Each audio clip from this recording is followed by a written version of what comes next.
Charlie.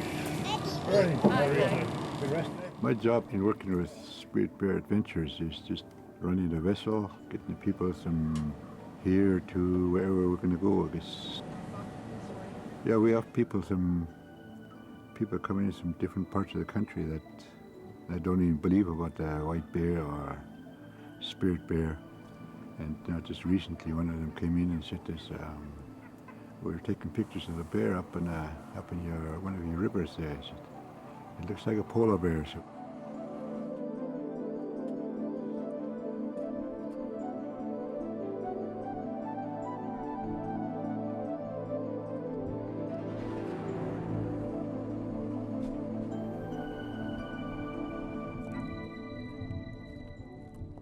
Today we'll be going into Dishju. It's an old ancient heritage site. So we just seen this the white bear over here. So we'll Doug will be in the front, I'll be in the back. And now in terms of the cultural site, this place we're going to is Dishju. It's an old big house. This is probably one of the most sacred sites we have in our territory. Wow.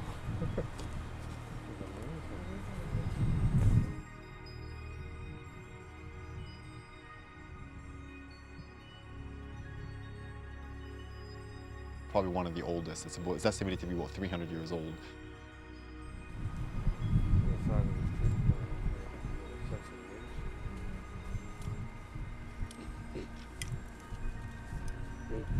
So it's quite an old place. It was estimated to stop being used roughly 300 to 400 years ago. So it's quite an old place.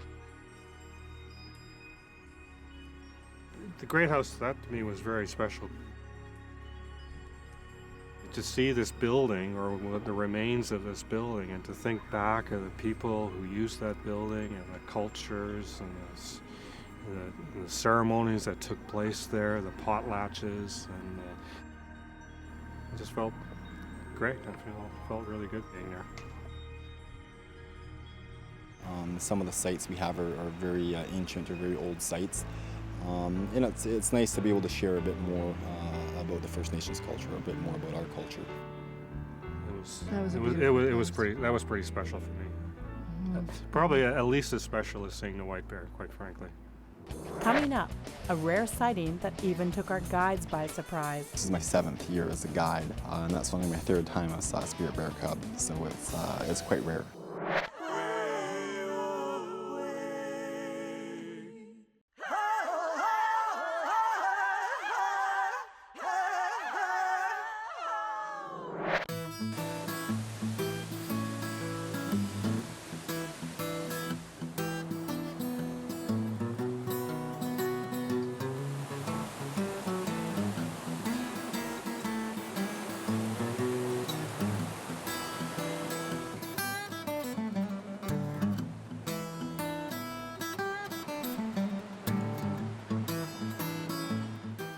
We're not used to being silent for hours, being still for hours, and yet that's obviously a part of bear watching, and it's a bit meditative, actually.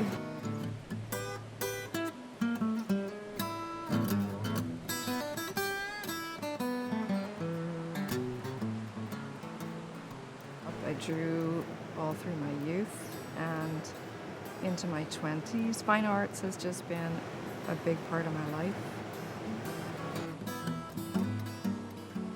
This is a perfect chance to draw, and I think it's a good use of the time, and I have the chance to peer around me and take in, not just stare out hoping for the bear, but being aware of the whole environment that the bear is in.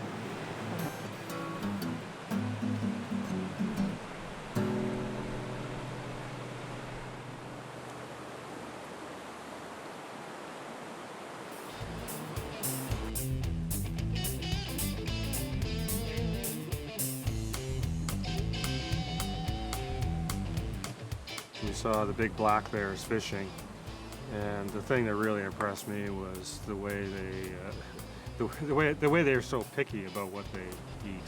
I've never seen a bear do catch and release on fish before, or I never knew they did that.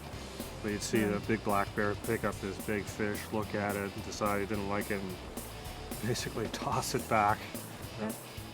Postures, movements, you know, I mean, we were close enough to appreciate all of that.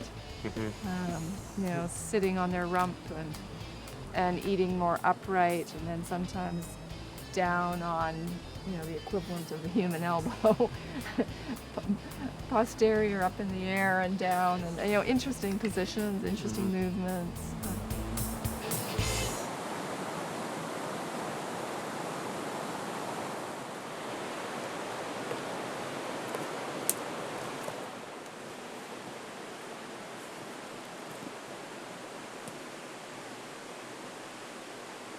This plant is called the Oclopanix horrendum. In our language, we call it weegoss, otherwise known as devil's club.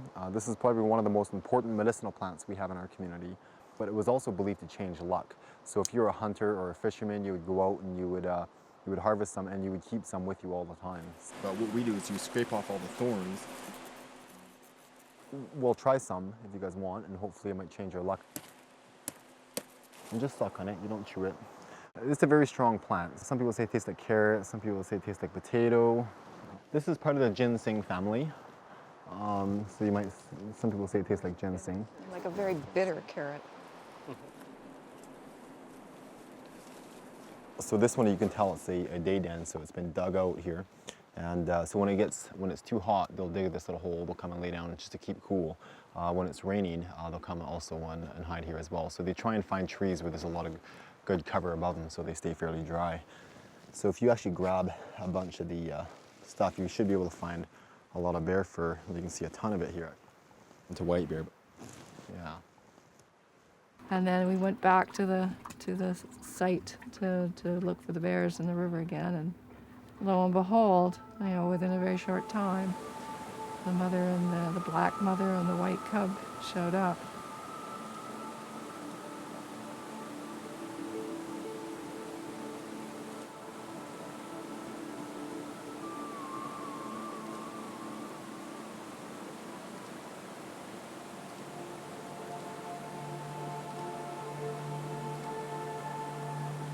Scientists know the bears as Kermode bears. They're a subspecies of the black bear. For a Kermode bear to have white fur, both of its parents have to carry the gene forward. That is why a black Kermode bear can give birth to a white cub.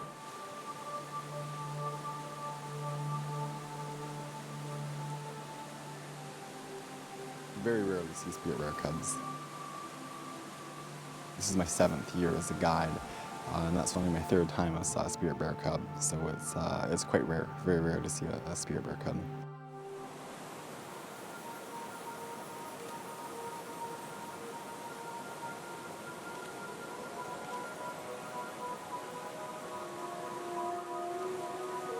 It's my first time actually seeing a little white bear,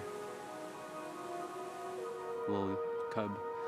And it's very interesting. I find it interesting just to watch them play and how they react with the mother and people around it. And that's a pretty cute little bear, that one.